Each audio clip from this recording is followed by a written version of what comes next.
श्रीमद् भगवत गीता एक पवित्र ग्रंथ है। महाभारत युद्ध के दौरान भगवान श्री कृष्ण ने अर्जुन को श्रीमद् भगवत गीता का ज्ञान प्रदान किया था। इस ग्रंथ में भगवान श्री कृष्ण के एक एक शब्द मूल्यवान है। गीता के उपदेशों को आप अपने जीवन में पालन करके जीवन को शांतिपूर्ण तरीके से बिता सकते हैं और किसी भी मुश्किल से आसानी से निकल सकते हैं। T20 वर्ल्ड कप में सेमीफाइनल मैच में भारत इंग्लैंड के हाथों हार गया। इस पर तमाम भारतीय क्रिकेट प्रेमी टीम को कोस रहे हैं और अपनी भड़ास निकाल रहे हैं। ऐसे में भगवान श्री कृष्ण का जीवन चरित्र सहज ही याद हो आता है।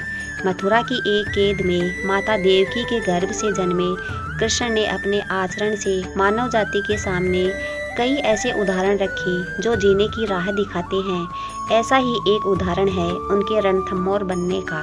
जी हाँ, एक बार भगवान श्री कृष्ण भी युद्ध को बीच में ही छोड़कर मैदान से भाग गए थे। फिर भी शत्रु का वध हुआ और हजारों निर्दोष नागरिकों की सुरक्षा हुई। भगवान श्री कृष्ण का जन्म कंस का वध कर समस्त पृथ्वीलोक को उसके अत्याचारों से मुक्त कराने हेतु हुआ था। किशोरावस्था में ही वह गोकुल से मथुरा आ गए तथा दुष्ट कंस का वध किया।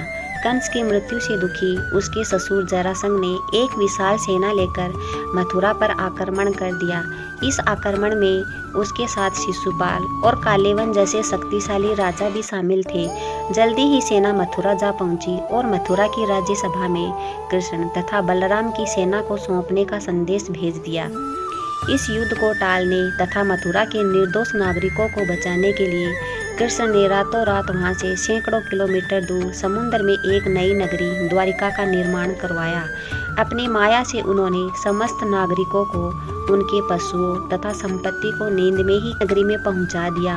अगले दिन सूर्योदय के समय कृष्ण तथा बलराम जरासंध की सेना के सामने जा पहुंचे और उसे लड़ने के लिए चुनौती दी। जैसे ही जरासंध और दूसरे राजाओं ने कृष्ण को मारने के लिए अस्त्र उठाए, दोनों भाई वहां से भागने लगे।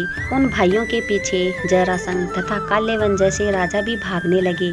कुछ ही देर में दोनों भाई बहुत आगे निकल गए और उनके पीछे केवल मात्र कालेवन रह गया।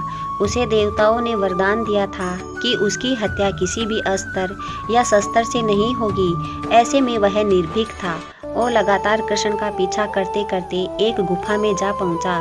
गुफा में राजा मुकुचन सो रहे थे, जिन्हें इंद्र देवता ने वरदान दिया था कि जो भी उन्हें उठाएगा वह उसके देखते ही जलकर भस्म हो जाएगा।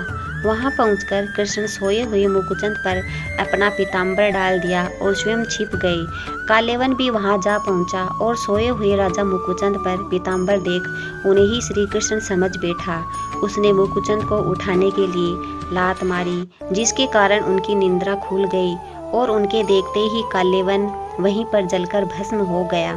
तत्पश्चात भगवान श्री कृष्ण ने राजा मुकुचंद को अपने चतुर्भुज स्वरूप में दर्शन दिए और उन्हें मोक्ष पाने का वरदान दिया। वहीं दूसरी ओर जरासंध और बाकी राजा पूरी तरह से खाली मथुरा देखकर वापस लौट गए।